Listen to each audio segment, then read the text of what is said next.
Friends, good evening. दोस्तों, इस video में हम देखेंगे आईपीसी का सेक्शन 105, भारतीय दंड संहिता की धारा 105, commencement and continuance of the right of private defence of property. संपत्ति की प्राइवेट प्रतिरक्षा का अधिकार कब शुरू होता है और ये राइट कब तक बना रहता है, यह देखेंगे हम सेक्शन 105 में। तो दोस्तों, जैसा कि हमने 102 में देखा था, उसमें बात की गई थी right to private defence of body कब शुरू होता है और कब तक बना रहता है। तो दोस्तों, इस सेक्शन की प्रकृति, सेक्शन 105 की प्रकृति सेक्शन 102 की प्रकृति जैसी है, क्योंकि इस सेक्शन में right to private defence of property की बात की गई है कि यह कब शुरू होता है और कब तक बना रहता है। लेकिन सेक्शन 102 में ये बताया गया है कि right to private defence of body कब शुरू होता है और कब तक बना रहता है। तो दोस्तों, ये है इसके बारे में जनरल बात। अब देखते हैं कि सेक्शन 105 क्या बताता है।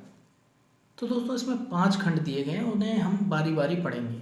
तो इसमें जो पहला खंड है वो कहता है संपत्ति की प्राइवेट प्रतिरक्षा का अधिकार तब प्रारंभ होता है जब संपत्ति के संकट की युक्त आशंका प्रारंभ होती है। मतलब जैसे ही आपको लगने लग जाता है, जैसे ही किसी व्यक्ति को लगने लग जाता है उसकी संपत्ति को कोई खतरा है, उसकी संपत्ति कोई चुरा सकता है,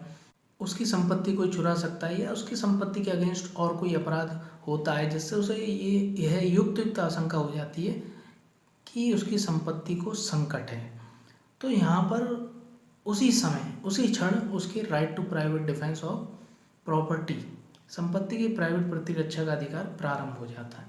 अब देख लेते हैं इसका सेकंड खंड। तो दोस्तों, इसका सेकंड खंड है वो बात करता है चोरी के विरुद्ध संपत्ति के प्राइवेट प्रतिरक्षा का अधिकार। चोरी के विरुद्ध संपत्ति के प्राइवेट प्रतिरक्षा का अधिकार कब तक बना रहता है। तो दोस्तों, इसमें 3 कंडीशन बताई गई हैं।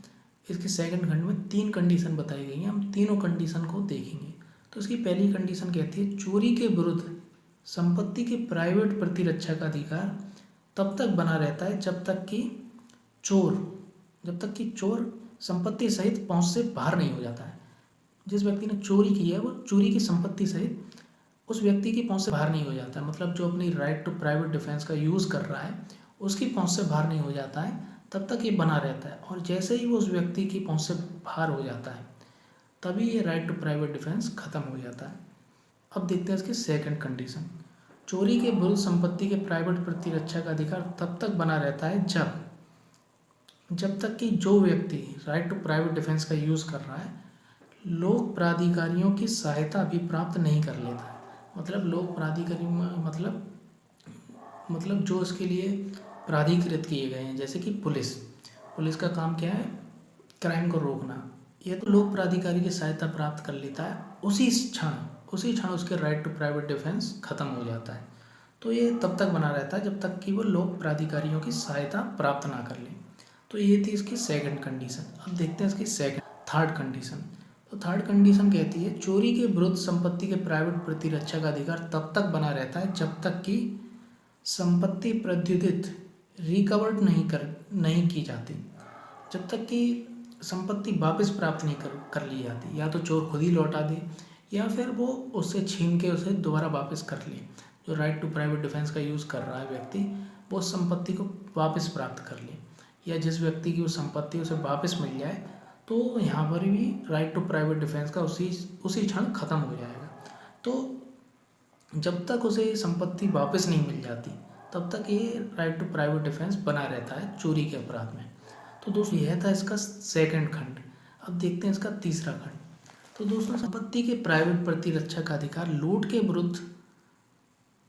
विरुद्ध कब तक बना रहता है। तो लूट का जो ऑफेंस है उन मामलों में यह राइट टू प्राइवेट डिफेंस कब तक बना रहता है, कब तक जारी रहता है। तो दोस्तों, लूट के मामले में ये तब तक बना रहता है जब तक कि अपराधी किसी व्यक्ति की मृत्यु, उपहति या सदोष अवरोध कारित करता रहता है या कारित करने का प्रयास करता रहता है। इसके साथ ही इसमें एक कंडीशन और दी गई है कि जब तक कि तत्काल मृत्यु या तत्काल उपहति या तत्काल व्यक्तिक अवरोध का भय बना रहता है। मतलब जो व्यक्ति राइट टू प्राइवेट डिफेंस का यूज़ कर रहा है उसे अपनी तत्काल मृत्यु या किसी अन्य व्यक्ति की तत्काल मृत्यु या तत्काल उपपत्ति या तत्काल तत्काल व्यक्तिक अवरोध का भय बना रहता है। तो जब तक ऐसा भय बना रहता है, ऐसा राइट टू प्राइवेट डिफेंस जारी रहता है। और जैसे ही ऐसा भय खत्म हो जाएगा तो ये राइट टू प्राइवेट डिफेंस खत्म हो जाएगा।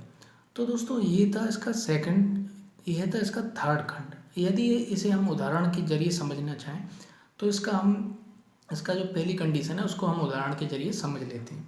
इसमें क्या है, यदि आप कहीं जा रहे हो और आपके साथ कई लोग हैं साथ में, और आपके अगेंस्ट लूट का अपराध हो रहा है या लूट के अपराध का प्रयास किया जा रहा है, और आप देखते हैं ऐसी कंडीशन में कि जो अपराधी है वो कई व्यक्तियों की मृत्यु कारित कर रहा है या करने का प्रयास कर रहा है, उन्हें उपपत्ति या उपपत्ति कारित करने का प्रयास कर रहा है, उनमें से अवरोध कर रहा है, तो ऐसी स्थिति में आपका राइट टू प्राइवेट डिफेंस बना रहता है जब तक कि वो मृत्यु कारित करता रहता है ऐसे अन्य लोगों की, या उपपत्ति कारित करता रहता है, या सदोष अवरोध कारित करता रहता है।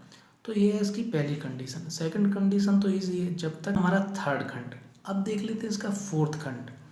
इसका फोर्थ खंड क्या बात करता है, इसमें फोर्थ खंड में जो अपराध हैं वो हैं आपराधिक अत्याचार और रिष्टि। तो आपराधिक अत्याचार और रिष्टि के मामले में right to private defence of property कब तक बना रहता है? तो ये तब तक बना रहता है जब तक कि अपराधी आपराधिक अत्याचार या रिष्टि करता रहता है। जब तक वो अपराध करना नहीं छोड़ता है तब तक ये राइट टू प्राइवेट डिफेंस बना रहता है आपराधिक अत्याचार और रिष्टि के मामले में। जब तक कि वो अपराधी आपराधिक अत्याचार या रिष्टि करना नहीं छोड़ देता है, जब तक नहीं छोड़ देता है तब तक ये राइट टू प्राइवेट डिफेंस इन मामलों में बना रहता है। इसका खंड 5, संपत्ति के प्राइवेट प्रतिरक्षा का अधिकार रात्रि गृह भेदन के विरुद्ध कब तक बना रहता है? मतलब जो हाउस ब्रेकिंग बाय नाइट है, जो ऑफेंस है, उसके against right to private defence कब तक बना रहता है? तो ये भी फोर्थ की तरह सेम है, जब तक कि ऐसा ऑफेंस होता रहता है। जब तक ऐसा ऑफेंस होता रहता है, गृह भेदन जारी रहता है, क्रिमिनल ट्रेसपास जारी रहता है, तब तक ये अपराध बना रहता है। और जैसे ही वो गृह भेदन खत्म हो जाता है तभी ये राइट टू प्राइवेट डिफेंस खत्म हो जाएगा। तो दोस्तों ये था हमारा सेक्शन 105। हम आशा करते हैं कि आपके यह सेक्शन अच्छी तरह समझ में आया होगा। We hope that you understood very well that what this section 106 wants to say. So thank you very much. Please subscribe our channel and be continue with us.